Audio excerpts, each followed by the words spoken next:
Sir, നമ്മൾക്കറിയാം നമ്മുടെ കേരളത്തിന്റെ പോലീസ് സംവിധാനം, നമ്മൾക്കറിയാം നമ്മുടെ ഭാരതത്തിൽ അങ്ങോളം ഇങ്ങോളം നോക്കുകയാണെങ്കിൽ എല്ലാ കാലത്തും നമ്മൾ എടുത്തു പറയേണ്ട ഒന്ന് തന്നെയാണ് കേരളത്തിന്റെ പോലീസിന്റെ ആ ഒരു മികവുറ്റ ആ ഒരു സേനയുടെ എടുത്തു പറയേണ്ട അവസ്ഥകൾ.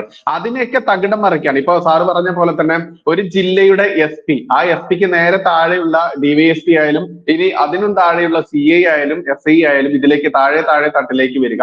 അത് ഒരു സ്റ്റേഷനെ കേന്ദ്രീകരിച്ചാണെങ്കിൽ പോലും ഒരു ജില്ലയെ കേന്ദ്രീകരിച്ചാണെങ്കിൽ പോലും ഏകദേശം പോലീസ് സേന പൂർണ്ണമായിട്ടും ഇങ്ങനെയാണ് എന്ന് വരുത്തി തീർക്കാൻ വേണ്ടി ഇപ്പോൾ ഈ പരാതിക്കാരിയായി വന്നിട്ടുള്ള സ്ത്രീ, അവരുടെ ഐഡന്റിറ്റി നമുക്ക് അറിയില്ലെങ്കിൽ പോലും അവരുടെ ഭാഷയും അവരുടെ ആ ഒരു രീതിയും വെച്ചുകൊണ്ട് ഞാനൊരു മലപ്പുറംകാരനായതുകൊണ്ട് എനിക്ക് കൃത്യമായിട്ടും അറിയാം അതും ഒരു മുസ്ലിം സ്ത്രീയാണെന്നുള്ളത് വ്യക്തമാണ്, ശക്തമാണ്. അത്തരത്തിലിരിക്കുന്ന സമയത്ത് ഈ കേരള പോലീസ് ഇങ്ങനെയായിരുന്നോ, അതല്ലെങ്കിൽ കേരള പോലീസ് ഇങ്ങനെ ആവേണ്ടവരാണോ? ഇത്രയ്ക്ക് മലയാളി പുച്ഛത്തോടെ അതല്ലെങ്കിൽ തുപ്പേണ്ട അവസ്ഥയിലേക്ക് പോലീസിനെ എത്തുമ്പോൾ അത് പോലീസുകാർക്ക് മാത്രമാണോ ഭീഷണി, അതാണോ ഈ സാധാരണക്കാരനാണോ നഷ്ടം? സത്യത്തിൽ സാധാരണക്കാരനാണ്. കാരണം സാധാരണക്കാരുടെ പ്രശ്നങ്ങൾ പരിഹാരം കാണുന്ന പോലീസിനെയാണ്. ഇന്ന് ഇല്ലാതെ നിൽക്കുന്ന അവസ്ഥയാണ് കേരളത്തിൽ. കാരണം ഇന്ന് പോലീസിനെ കണ്ടാൽ മനുഷ്യൻ തുപ്പും. അത്ര നികൃഷ്ടമായ കഥകളാണ് ഇപ്പൊ പുറത്തു വന്നുകൊണ്ടിരിക്കുന്നത്. ഈ കഥകൾക്ക് സത്യമുണ്ടോ ഇല്ലയോ എന്നൊക്കെയുള്ളതില്ലേ, ഈ കഥകൾ ഇപ്പോൾ ആവർത്തിക്കപ്പെടുകയാണ്. അപ്പോൾ അതിന്റെ പിന്നിൽ ഞാൻ നേരത്തെ സൂചിപ്പിച്ചതുപോലെ പോലീസ് നിർവീര്യമാക്കുക, പോലീസിനെ ഓരോരുത്തരും നിർവീര്യമാക്കുക.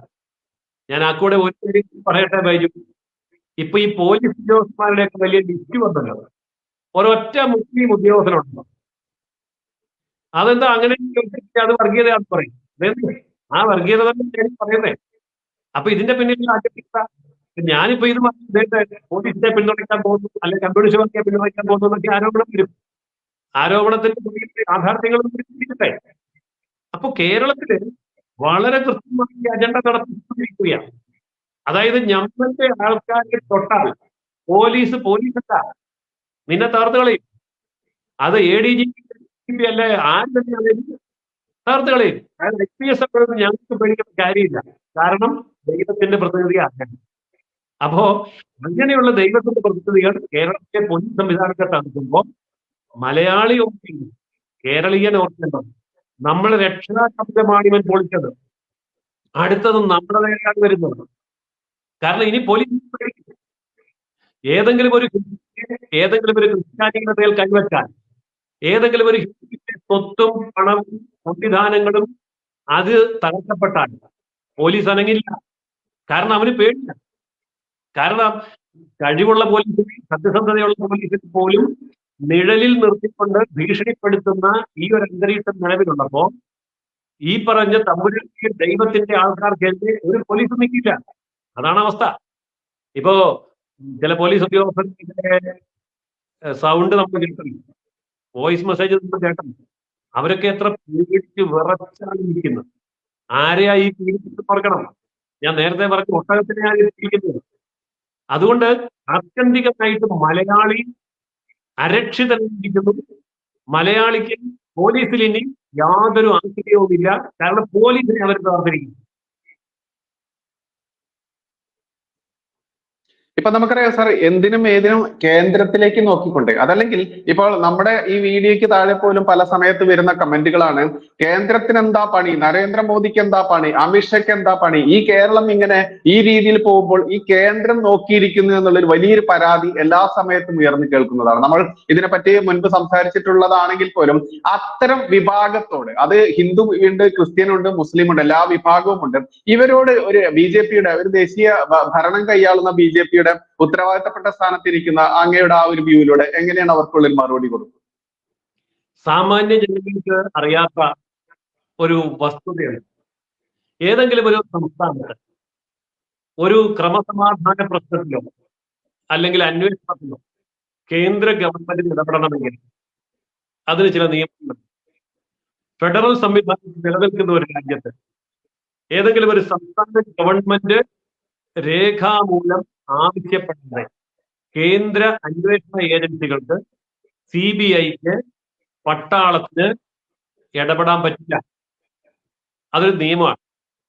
ഇനി അതല്ല, ഇടപെടാൻ പറ്റുന്ന കാര്യങ്ങൾ, ഇപ്പൊ രാജ്യരക്ഷ അപകടകരമായിട്ടുള്ള ചില കാര്യങ്ങൾ നടന്നില്ല എന്ന് തെളിവുണ്ടെങ്കിൽ അത്തരം ചില കാര്യങ്ങളിൽ പോലീസ് ആക്ട് ചെയ്യും.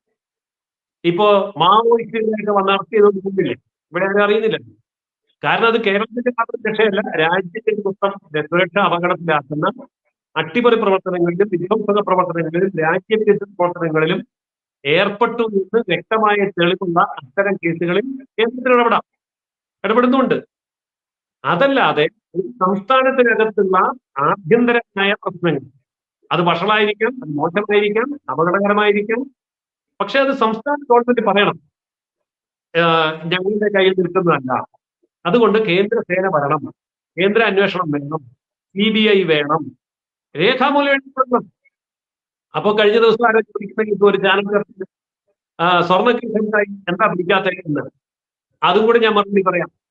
2003 പിണറായി വിജയൻ കേന്ദ്ര ഗവൺമെന്റിനെ ക്ഷണിച്ചുകൊണ്ട് കൊടുത്ത കത്ത് പിൻവലിച്ചു. ജനറൽ കൺസെപ്റ്റ് എന്ന് പറയാം. അതായത് ഒരു സംസ്ഥാനത്ത് നടക്കുന്ന അന്വേഷണങ്ങൾക്ക് കേന്ദ്ര ഏജൻസിയെ വിളിച്ചുകൊണ്ട് അവരെ ക്ഷണിക്കുന്ന ആ കത്ത് കൊടുത്തിട്ട് അന്ന് CBI അന്ന് ED വന്നത്. ED വന്ന് പിണറായിയെ തന്നെ വിളിക്കുന്ന ഒരു അന്തരീക്ഷം ഏർപ്പെടുത്തി എന്താ ചെയ്തത്? ആ കൊടുക്കുന്ന കൺസെന്റ് പിൻവലിച്ചു. അപ്പോൾ അന്വേഷണം നിർത്തി അവർ പോയിട്ടൊന്നുമില്ല. അന്വേഷണം അവസാനം ഫയൽ മടക്കി കിട്ടിയിട്ടില്ല. ആ അന്വേഷണം നടക്കുന്നത്. പക്ഷേ തുടരന്വേഷണങ്ങളിൽ സംസ്ഥാന പോലീസും സംസ്ഥാന രഹസ്യാന്വേഷണ വിഭാഗവും കേന്ദ്ര പോലീസിനെയും കേന്ദ്ര എൻഫോഴ്സ്മെന്റ് ഡയറക്ടറേറ്റിനെയും സഹായിക്കേണ്ടതില്ല എന്നുള്ള നിലപാട് സംസ്ഥാന ഗവൺമെന്റ് 2023 ജനറൽ കൺസെന്റ് പിൻവലിച്ചു. ഇതാണ് ഇന്ന് കേരളത്തിന്റെ അവസ്ഥ. പിന്നെ എങ്ങനെ കേന്ദ്രം? അപ്പൊ കേന്ദ്രം ഇടപെടണമെങ്കിൽ സംസ്ഥാനം തീരുമാനിക്കണം. സംസ്ഥാനം തീരുമാനിക്കണമെങ്കിൽ പിണറായി മുഖ്യമന്ത്രി തീരുമാനിക്കണം. മുഖ്യമന്ത്രി തീരുമാനിക്കണമെങ്കിൽ മുഖ്യമന്ത്രിയുടെ കൂടെയുള്ള പാർട്ടി തീരുമാനിക്കണം. പാർട്ടി തീരുമാനിക്കണമെങ്കിൽ LDF മുന്നണി തീരുമാനിക്കണം. പക്ഷെ ഈ മുന്നണിയുടെയും ഈ പാർട്ടിയുടെയും ഈ മുഖ്യമന്ത്രിയുടെയും തല ഇന്ന് ഇവിടുത്തെ ഭീകര പൊളിറ്റിക്കൽ ഇസ്ലാമിന്റെ ഘട്ടത്തിലാണ്, അൻവറിന്റെ ഘട്ടത്തിൽ. പിന്നെ എങ്ങനെ തീരുമാനിക്കും? അതാണ് ഇപ്പോഴത്തെ പ്രശ്നം. സാറേ, എന്റെ കൂടെ മണ്ഡലമാണ് ഈ നിലമ്പൂർ മണ്ഡലം. എന്റെ നിയോജക മണ്ഡലം കൂടിയാണ് മലപ്പുറം ജില്ലയിലെ നിലമ്പൂർ മണ്ഡലം. ഇപ്പോ എന്റെ കുടുംബം പൂർണ്ണമായിട്ടും കമ്മ്യൂണിസ്റ്റ് ബേസ് ആയിട്ടുള്ള ഫാമിലിയാണ്. മാത്രമല്ല എന്റെ അച്ഛൻ കർഷക തൊഴിലാളിയുടെ പ്രാദേശിക നേതാവായിരുന്നു. ഇവിടെ പല ലോക്കൽ സെക്രട്ടറിമാരും ഈ ചങ്ങാതിമാരൊക്കെ എന്റെ ജ്യേഷ്ഠ സഹോദരന്മാരായി വരുന്ന ഒരുപാട് ആളുകളാണ്. അത്തരത്തിൽ ശക്തമായുള്ള കമ്മ്യൂണിസ്റ്റ് ബേസ് ഉള്ള, അതുകൊണ്ട് തന്നെ എനിക്ക് ഇവരുടെയൊക്കെ മനസ്സ് കൃത്യമായിട്ടും അറിയാം. പലരുമായി സംസാരിക്കുന്ന സമയത്ത് അവരൊക്കെ പറയുന്ന ഒരു കാര്യമുണ്ട്, പാർട്ടി പെട്ടുപോയി. അൻവർ എന്ന് പറയുന്ന ഈ വ്യക്തിക്ക് മുൻപിൽ നിലമ്പൂരിലെ അത്ര കണ്ട് സീനിയർ ആയിട്ടുള്ള പാർട്ടിക്കാർ തന്നെ, സഖാക്കന്മാർ തന്നെ പെട്ടുപോയി എന്ന് പറയുന്ന ഒരു വാക്ക് ഉപയോഗിക്കാറുണ്ട്. കൂടുതലൊന്നും അവർ പറയില്ല. അവരുടെ ആദർശം അടിയറ വെക്കാൻ, അതല്ലെങ്കിൽ അപമാനം കൊണ്ട് അവർക്ക് നമ്മളോട് തുറന്നു പറയാനുള്ള ഭയം കൊണ്ട്, അതല്ലെങ്കിൽ മടി കൊണ്ട്. ഇത്തരത്തിലിരിക്കുമ്പോൾ ഈ അൻവറിനെ ഈ പാർട്ടിയിൽ നിന്ന് പുറത്താക്കാൻ പറ്റില്ല എന്നുള്ള അവസ്ഥയുണ്ട് എന്നുള്ളത് സാർ തന്നെ സൂചിപ്പിച്ചു. ഇനി ഒരു പക്ഷേ അൻവറിനെ അങ്ങോട്ട് പുറത്താക്കി എന്ന് കരുതാം. അങ്ങനെ പുറത്താക്കി കഴിഞ്ഞാൽ സംഭവിക്കുന്ന അടുത്ത ഇലക്ഷൻ അടക്കം വരാനിരിക്കുന്ന സമയമാവാറേ, 1-2 വർഷം കഴിഞ്ഞാൽ വരാറേ. അപ്പോഴെന്തായിരിക്കും സാർ ഇവരെയൊക്കെ മനസ്സിലിരിപ്പ് എന്തായിരിക്കും സാർ? അല്ല, അൻവറിനെ പുറത്താക്കണ്ട. ADG പുറത്താക്കിയാൽ, P ശശിയെ പുറത്താക്കിയാൽ, അൻവറിനെ പുറത്താക്കിയാൽ ഇവരൊക്കെ താഴെ പിണറായി വീഴും. കാരണം പിണറായി വിജയൻ എന്ന് പറയുന്ന മുഖ്യമന്ത്രി, കമ്മ്യൂണിസ്റ്റ് ഏകാധിപതി, ഏതൊക്കെ രാജ്യങ്ങളിൽ എന്തൊക്കെ നിക്ഷേപങ്ങൾ നടത്തിയിട്ടുണ്ട്, ഈ സംസ്ഥാനത്തിനകത്ത് ഈ രാജ്യത്തിനകത്ത് ഇയാളുടെ കള്ള നടപടികൾ എന്തൊക്കെയാണ്, അതിന്റെ കൂട്ടുന്ന ഉദ്യോഗസ്ഥന്മാരാണ്, എത്ര കോടാനുകോടി രൂപ എവിടെയൊക്കെ നിക്ഷേപിച്ചു, ഏതൊക്കെ കമ്പനികൾ, ഏതൊക്കെ രഹസ്യ നിക്ഷേപങ്ങൾ എന്ന് തുടങ്ങി നിരവധി രഹസ്യങ്ങൾ പുറത്തുവിടാൻ ആവശ്യമായ തെളിവുകളോടുകൂടി അൻവറും കൂട്ടാളികളുടെയും ഉണ്ട്. അതുകൊണ്ട് ചാടിക്കളിക്കാൻ എന്ന് പറഞ്ഞാൽ ചാടിക്കളിക്കാൻ യാതൊരു നിർബന്ധവും ഇന്നത്തെ ഇടതുപക്ഷ മന്ത്രിസഭയ്ക്കില്ല, പ്രത്യേകിച്ച് പിണറായി വിജയനില്ല. അതുകൊണ്ട് പിണറായി വിജയൻ ഇവരെ പുറത്താക്കുന്ന പ്രശ്നമില്ല. ഇവരെപ്പോ പിണറായി വിജയനെ പുറത്താക്കണമെന്ന് ആഗ്രഹിക്കുന്നു ആ നിമിഷം 2 ഗുണ്ടുകൾ പൊട്ടിച്ചാൽ മതി.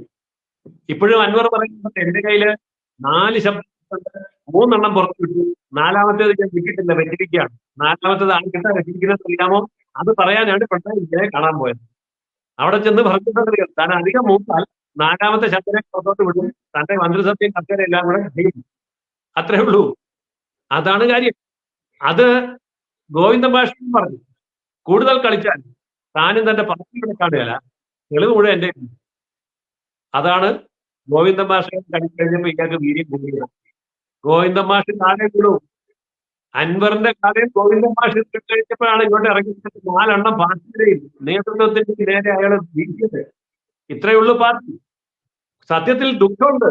100 വർഷം പഴക്കമുള്ള ഇന്ത്യൻ കമ്മ്യൂണിസ്റ്റ് പ്രസ്ഥാനത്തെ ഒരു മെമ്പർഷിപ്പ് പോലും ഇല്ലാത്ത, സഖാവ് പോലും അല്ലാത്ത ഒരാള് പുറംകാലം കൊണ്ട് ചവിട്ടി കൂട്ടുന്നിപ്പം മിണ്ടാൻ പറ്റുമോ സഖാക്കന്മാർക്ക്? എന്നിട്ടിപ്പോ ഒരു പോലീസുകാരനെ സസ്പെൻഡ് ചെയ്തില്ല, മാറ്റി നിർത്തിയില്ല. അതാരാ? അത് ശരിക്കും പറഞ്ഞാൽ ഈ പറഞ്ഞ ആളിനെ സഹായിക്കുന്ന ആള് തന്നെ. അതിന്റെ കാര്യങ്ങളൊക്കെ പുറത്തു വരും.